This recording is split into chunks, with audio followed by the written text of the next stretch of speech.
पहले दौर के निकाय चुनाव को लेकर कांग्रेस बीजेपी के कार्यकर्ताओं में उत्साह ज्यादा, जिसके चलते कई स्थानों पर दोनों पार्टियां बागियों को मनाने में नाकाम। यही वजह है कि बीजेपी प्रदेश अध्यक्ष वी डी शर्मा ने कड़ी कार्रवाई का संदेश दिया है, तो वहीं कांग्रेस के मुख्यालय पर टिकट बदले जाने से नाराज प्रत्याशी अपने सीनियर लीडर के विरोध में प्रदर्शन कर। उधर कमलनाथ महाराष्ट्र में उद्धव सरकार के संकट को टालने और पार्टी विधायकों को एकजुट करने के लिए गया, जिस पर बीजेपी ने तंज कसा और कहा कि जो अपनी सरकार न बचा पाए दूसरों की क्या बचा। इसके अलावा ग्राम पंचायत के चुनाव में इस बार नेताओं से ज्यादा गाँव के पढ़े लिखे युवा और युवता आगे आ रहे हैं। वेरसे पंचायत में ऐसी एक होनहार प्रत्याशी पूजा शर्मा अपने गांव के विकास का संकल्प लेकर चुनाव लड़ने जा रही है।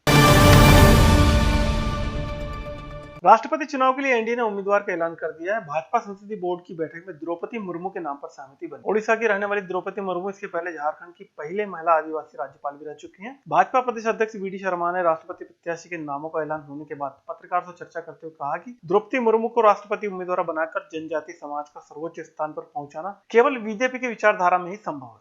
द्रौपदी मुर्मू जी को सर्वश्रेष्ठ विधायक के लिए नीलकंठ पुरस्कार से भी उन्हें सम्मानित किया गया है। यानी प्रशासनिक कौशल और अनुभव के साथ संसदीय जीवन में भी एक सर्वश्रेष्ठ विधायक के तौर पर उड़ीसा के अंदर उनकी भूमिका बनी है। तो इसलिए मल्टी डायमेंशनल व्यक्तित्व और अपने पारिवारिक पृष्ठभूमि में बहुत सामान्य से सामान्य परिवार के होने के बाद कई प्रकार से उन्होंने अपने परिवार के प्रतिघात भी उनके ऊपर जो हुए, लेकिन उसके बाद भी जीवन में अपनी उस यात्रा को देश के लिए, समाज के लिए, जनजातीय समाज के उत्थान के लिए, लेकिन मैं ये बात इसलिए कहना चाहता हूं कि भारतीय जनता पार्टी ही है, नहीं तो हमने पीए संगमा जी को भी भारतीय जनता पार्टी के एनडीए के नेतृत्व में पीए संगमा जी को लड़ाया था। जनजातीय समाज पूर्वांचल क्षेत्र के नेतृत्व को कांग्रेस ने उनको चुनाव हरवा दिया था। कमलनाथ को सियासी संकट देखते हुए महाराष्ट्र पर्यवेक्षक बनाए जाने पर चिकित्सा शिक्षा मंत्री विश्वास सारंग ने चुटकी ली। मीडिया से चर्चा में सारंग ने कहा कि जो अपनी सरकार नहीं बचा पाए दूसरों की सरकार बचाने जा रहे हैं। सारंग ने कहा कि प्रदेश में कांग्रेस एकजुट नहीं है, तो फिर नाथ महाराष्ट्र कांग्रेस को एकजुट कैसे कर पाए। और अब वो महाराष्ट्र गए हैं तो आप समझ सकते हैं कि महाराष्ट्र का क्या होने वाला है। मध्य प्रदेश तो संभल नहीं रहा। मध्य प्रदेश में तो टिकट बांट नहीं पा रहे पार्षदों के। मध्य प्रदेश में तो अपनी पार्टी को एकजुट नहीं कर पा रहे। गुट और गिरोह में बटी हुई मध्य प्रदेश की कांग्रेस पार्टी के नेता सरकार बचाने के लिए चले हैं महाराष्ट्र, तो आप समझ सकते हैं महाराष्ट्र में क्या होगा। मैं उस विषय में ज़्यादा नहीं बोलना चाहता हूं, पर यह बात सही है कि अब महाराष्ट्र में अच्छे दिन आने वाले हैं। निकाय चुनाव में टिकट वितरण के बाद कई कार्यकर्ता और पदाधिकारी बागी होकर भारतीय जनता पार्टी का सरदर्द बन गए हैं। इसको लेकर भाजपा प्रदेश अध्यक्ष वी डी शर्मा का बड़ा बयान सामने आया है। उन्होंने पत्रकारों से चर्चा करते हुए कहा कि बीजेपी की अपनी व्यवस्था है, हम समन्वय स्थापित करने का प्रयास कर रहे हैं और जहाँ कुछ लोग नहीं मानेंगे वहाँ बीजेपी के संविधान के हिसाब से कड़ी कार्रवाई की जाए। इस मौके पर वीडी ने कमलनाथ पर तंज कसते हुए कहा कि वे देखते ही रह गए और उनके विधायक चले। महाराष्ट्र के विधायक भी उनकी क्या बात सुनेंगे, इसी बात से अंदाजा लगाया जा सकता है कि मध्य प्रदेश में क्या हुआ था। भारतीय जनता पार्टी की व्यवस्था है, व्यवस्था में हम समन्वय स्थापित करने का प्रयास करते हैं कि सभी लोग इस दिशा में समन्वय के साथ प्रयास है। और मुझे लगता है मैं लगातार यात्रा पर चला आ रहा हूँ।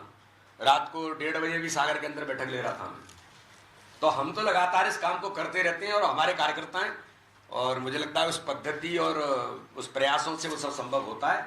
और कहीं एकाध जगह नहीं होता है तो भारतीय जनता पार्टी का संविधान है, संविधान अपने अनुरूप काम करता है। उधर निकाय चुनाव को लेकर कांग्रेस की अपनी फजीयतें हैं। बुधवार को प्रदेश कांग्रेस कार्यालय में पार्षदों का टिकट कटने से नाराज कार्यकर्ता लगातार विरोध कर रहे हैं। कांग्रेस ने वार्ड 56 से राहुल धाइया का टिकट काट दिया। अब यहां से राजेंद्र शुक्ला को टिकट दिया गया। इसी के विरोध में वार्ड के कार्यकर्ताओं ने पीसीसी में प्रदर्शन किया। उन्होंने टिकट बदले जाने पर नाराजगी जताते हुए नेताओं पर दलाली करने का भी आरोप लगाया। किसी प्रकार की सूचना नहीं दी गई, मेरा टिकट काटा गया। पार्टी को मुझे सूचना दी जैसे कुछ दलाल है।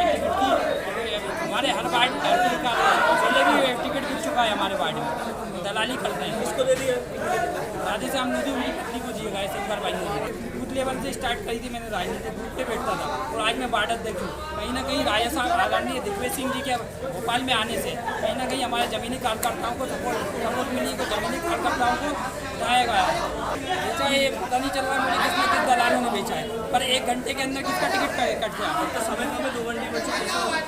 मैं यहाँ पर धरना करूँगा, पार्टी को विचार करना चाहिए। पार्टी नहीं देगी तो क्या करोगे? लड़ूंगा। इन दिनों मध्य प्रदेश में ग्राम पंचायत के चुनाव चल रहे हैं, जिसमें युवाओं की भागीदारी ने इन चुनावों को रोचक। ग्रामीण क्षेत्र में पढ़े लिखे युवाओं के चुनाव में उम्मीदवार बनने के से वहां विकास की राह लोगों को दिखाई देने लगी है। भोपाल जिले की बिरसा जनपद में भी एक ऐसी शिक्षित युवा प्रत्याशी जॉब ऑफर को ठुकराकर दरअसल ग्राम कलारा की 23 वर्षीय युवा प्रत्याशी पूजा शर्मा मैदान में है। पूजा का कहना है कि वो अपने आसपास के और खुद के गाँव की तस्वीर बदलने के लिए चुनावी मैदान में उतरी है। बनाया कि नहीं, मुझे अपने गांव की तस्वीर बदलनी है। इसके लिए मैंने अब जनपद पंचायत के लिए अपना आवेदन किया है। मैं अपने गांव के साथ इन सभी गांवों का भी विकास कर सकूं, जो मैंने सपना देखा है वो मेरा पूरा हो सके, इसलिए मैंने अभी जनपद सदस्य पद हेतु अपना आवेदन किया है। अब मैं अपनी जॉब से दूर राजनीति में हूँ।